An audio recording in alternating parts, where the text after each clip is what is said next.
চীন মুখ খুলেছে, কাতার এবং তুরস্ক যে 8টি বিশেষ ক্ষেপণাস্ত্র ছোড়া হয়েছে ইসরায়েলের দিকে। আসসালামু আলাইকুম ভিউয়ার্স, দেশ ও দেশের বাহির থেকে যারা আমার ভিডিওটি প্লে করেছেন জানাচ্ছি আন্তরিক শুভেচ্ছা ও অভিনন্দন। আশা করি সবাই ভালো আছেন, সুস্থ আছেন, আলহামদুলিল্লাহ। তো ভিউয়ার্স, আগামী 24 ঘন্টার মধ্যে পৃথিবীর মানচিত্র থেকে ধ্বংসস্তূপে পরিণত হতে যাচ্ছে ইসরায়েল। কেননা চীন, তুরস্ক ও ইরান সহ কয়েকটি দেশ মিলে এবার ভয়ঙ্কর ক্ষেপণাস্ত্র অ্যাটাকের পরিকল্পনা করেছে। অটোমেটিক্যালি খামিনি বিশ্বযুদ্ধের ঘোষণা দিয়ে দিয়েছেন এবং আরও পারমাণবিক পরীক্ষা চালানোর জন্য বিভিন্ন ধরনের পদক্ষেপ তারা গ্রহণ করছেন। আসুন সর্বশেষ ইসরায়েলকে কত দ্রুত মানচিত্র থেকে উৎখাত করতে যাচ্ছে ইরান ও আরও কিছু ইসলামী দেশগুলো, আসুন বিস্তারিত আপডেট জানবো রিপোর্টে। সো ভিডিওতে যাওয়ার আগে ছোট রিকোয়েস্ট করবো, যারা চ্যানেলটি সাবস্ক্রাইব করেননি সকল আপডেট সবার আগে জানতে অবশ্যই চ্যানেলটি সাবস্ক্রাইব করে পাশে রাখবেন। দর্শক আসুন স্ক্রিনে। আসসালামু আলাইকুম দর্শক, ইসরায়েল এবং ইরানের যুদ্ধের আরও কিছু খবর এবং বিশ্বের প্রতিক্রিয়া আসতে শুরু করেছে। কিছুক্ষণ আগের খবর, ইরানের হামলায় জ্বলছে ইসরায়েলের সবচেয়ে বড় তেল শোধনাগার, নিহত 3। তবে তার থেকেও বড় বিষয় হচ্ছে আন্তর্জাতিক মেরুকরণ ঘটতে শুরু করেছে। অর্থাৎ ইসরায়েল এবং আমেরিকা মিলে যে ইরানকে কুপকাত করতে চাইছে মিথ্যা অভিযোগে, যেখানে মার্কিন যে গণমাধ্যম সেখানে বলছে যে পারমাণবিক অস্ত্র তৈরি করতে যদি কর্মসূচি তারা শুরু করেছে সেটা আরও 3 বছর লাগবে, কিন্তু মিথ্যা তথ্যের অজুহাতে যে পারমাণবিক অস্ত্র তৈরির দ্বার প্রান্তে পৌঁছে গেছে ইরান, এই অভিযোগ তুলে ইসরায়েল হামলা করে গত শুক্রবার। ভয়ঙ্কর হামলা, যে হামলায় প্রথম রাতেই 20 জন সামরিক কমান্ডার নিহত হয় একেবারে ইরানের অভ্যন্তরে, এবং ইরানের বেসামরিক এবং সামরিক উভয় স্থাপনা গুলোতে লক্ষ্য করে হামলা চালিয়েছে। এরপর আস্তে আস্তে 3-4 দিন পর থেকে বিশ্ব নেতারা মুখ খুলতে শুরু করেছে। চীন মুখ খুলেছে, কাতার এবং তুরস্ক।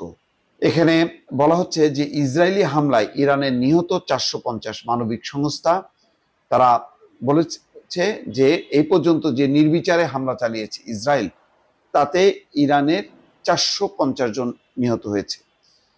এবং এরদোয়ান কি বলেছে সেটা খুবই গুরুত্বপূর্ণ, যে ইসরায়েল পুরো অঞ্চলের নিরাপত্তা ঝুঁকির মুখে ফেলেছে। তুরস্কের president Recep Tayyip Erdogan Israel Iran যুদ্ধের মধ্যেই সংযুক্ত আরব আমিরাতের প্রেসিডেন্ট শেখ মোহাম্মদ বিন জায়েদ আল নাহিয়ানের সঙ্গে ফোনে কথা বলেন। মঙ্গলবার এক বিবৃতিতে জানানো হয় যে ইসরায়েল ইরান সংঘাত ছাড়াও দুই নেতা দ্বিপক্ষীয় সম্পর্ক এবং আঞ্চলিক বিভিন্ন বিষয় নিয়ে কথা বলেন। বিবৃতিতে বলা হয়, ফোনালাপে প্রেসিডেন্ট এরদোয়ান বলেন, ইসরায়েল ইরানে হামলা যে সহিংসতার ঘূর্ণি তৈরি করেছে তা পুরো অঞ্চলের নিরাপত্তার জন্য হুমকি, এবং এই অঞ্চলে আরেকটি যুদ্ধ বহন করার মতন অবস্থায় নেই। এরদোয়ান সংঘাত নিরসনে কূটনৈতিক উদ্যোগ জোরদার করার উপর জোর দেন। তিনি বলেন, ইরানের সঙ্গে পারমাণবিক বিরোধ নিরসনে চাবিকাঠি হলো পুনরায় আলোচনায় ফেরা। তিনি সতর্ক করে দেন, চলমান পরিস্থিতি যেন গাজার ভয়াবহ মানবিক সংকটকে ছাপিয়ে না যায়, কারণ তাহলে পশ্চিম তীর এবং পূর্ব জেরুজালেমেও ইসরায়েলিদের দখলের ঝুঁকিতে পড়তে পারে। এই বক্তব্যের পাশাপাশি কাতার বলেছে, ইরানের পারমাণবিক স্থাপনায় ইসরায়েলি হামলার ভয়াবহ পরিণতি হতে পারে। ইরানের পারমাণবিক স্থাপনাগুলোর উপর ইসরায়েলি হামলার তীব্র নিন্দা জানিয়েছে কাতার। দেশটি এই হামলাকে অবিবেচক পদক্ষেপ, যা ভয়াবহ পরিণতি ডেকে আনবে বলেও মন্তব্য করেছেন। মঙ্গলবার কাতারের পররাষ্ট্র মন্ত্রণালয়ের মুখপাত্র মাজেদ আল আনসারি বলেন, এই হামলা এমন এক সময় চালানো হয়েছে যখন ইরান ওয়াশিংটনের সঙ্গে একটি ইতিবাচক কূটনীতিক প্রক্রিয়ায় অগ্রসর হচ্ছিল, যার সঙ্গে বহু আঞ্চলিক দেশও যুক্ত ছিল। দর্শক, এই ঘটনার পাশাপাশি কিছুক্ষণ আগের যেই খবর, তাতে বলা হচ্ছে যে ইরানের হামলায় জ্বলছে ইসরায়েলের সবচেয়ে বড় তেল শোধনাগার, সেখানে নিহত 3 জন নিহত হয়েছে। আর ইসরায়েল ইরান সংঘাত নিয়ে প্রথমবারের মতো মুখ খুলেছে চীনের প্রেসিডেন্ট। ইরান ও ইসরায়েলের চলমান সংঘাত শুরুর পর এই প্রথমবার মুখ খুললেন চীনের প্রেসিডেন্ট শি জিনপিং। তিনি বলেছেন, ইরানের বিরুদ্ধে ইসরায়েলের সামরিক অভিযানকে কেন্দ্র করে মধ্যপ্রাচ্যে হঠাৎ উত্তেজনা বৃদ্ধি পাওয়ায় চীন গভীরভাবে উদ্বিগ্ন। চীনের রাষ্ট্রীয় সংবাদ সংস্থা সিনহুয়ার বরাত দিয়ে সিএনএন এর প্রতিবেদনে এই কথা বলা হয়েছে। ইরানের গুরুত্বপূর্ণ কূটনৈতিক এবং অর্থনৈতিক মিত্র চীন। চীনের প্রেসিডেন্ট বলেন, চীন অন্য কোনো দেশের সার্বভৌমত্ব, নিরাপত্তা এবং আঞ্চলিক অখণ্ডতা লঙ্ঘনকারী যে কোনো কর্মকাণ্ডের বিরোধিতা করে। তিনি আরো বলেন, সামরিক সংঘাত কোনো সমস্যার সমাধান নয়, আঞ্চলিক উত্তেজনা বাড়ানো আন্তর্জাতিক সম্প্রদায়ের সম্মিলিত স্বার্থে নয়। কাজাকিস্তানের রাজধানী আস্তানায় উজবেকিস্তানের প্রেসিডেন্ট শাফকাতের সঙ্গে এক যৌথ সংবাদ সম্মেলনে চীনের প্রেসিডেন্ট এই কথা বলেন। তিনি যেখানে দ্বিতীয় চীন মধ্য এশিয়া শীর্ষ সম্মেলনে অংশ নিচ্ছেন। চীনের প্রেসিডেন্ট বলেন, সব পক্ষকে যত দ্রুত সম্ভব এই সংঘাত প্রশমনে কাজ করতে হবে। চীন শান্তি এবং স্থিতিশীলতা ফিরিয়ে আনতে গঠনমূলক ভূমিকা রাখতে সব পক্ষের সঙ্গে কাজ করতে প্রস্তুত। দর্শক, এই হচ্ছে অবস্থা। অর্থাৎ একদিকে চলছে ইরান এবং ইসরায়েলের মধ্যে পাল্টাপাল্টি হামলা, তেমনি সংঘাত নিরসনে বড় শক্তিধর দেশগুলো সমঝোতার প্রস্তাব সেগুলো যেমন বলছে, তেমনি ইসরায়েল এবং আমেরিকার যেই ভূমিকা সেই ভূমিকারও তারা নিন্দা করছে। দর্শক, ভালো থাকবেন, আল্লাহ হাফেজ। দর্শক, স্ক্রিনে আমরা সে সম্পর্কে বিস্তারিত জানলাম। এই বিষয়ে আপনাদের মতামত কমেন্টে জানান। কেউ ভিডিওটি স্কিপ করবেন না। কয়েকটি মুসলিম দেশের ঐক্য নিয়ে এবার ব্যাপকভাবে চেতে উঠেছেন ডোনাল্ড ট্রাম্প। পশ্চিমা বিশ্ব অনেক আগে থেকেই ইসরায়েলকে অস্ত্রশস্ত্র দিয়ে সহযোগিতা করেছে মুসলিম বিশ্বকে উৎখাত করার জন্য। ঠিক এমন মুহূর্তে ট্রাম্প এখন কি করতে যাচ্ছে, আসুন বিস্তারিত আপডেট জানবো আরও রিপোর্টে।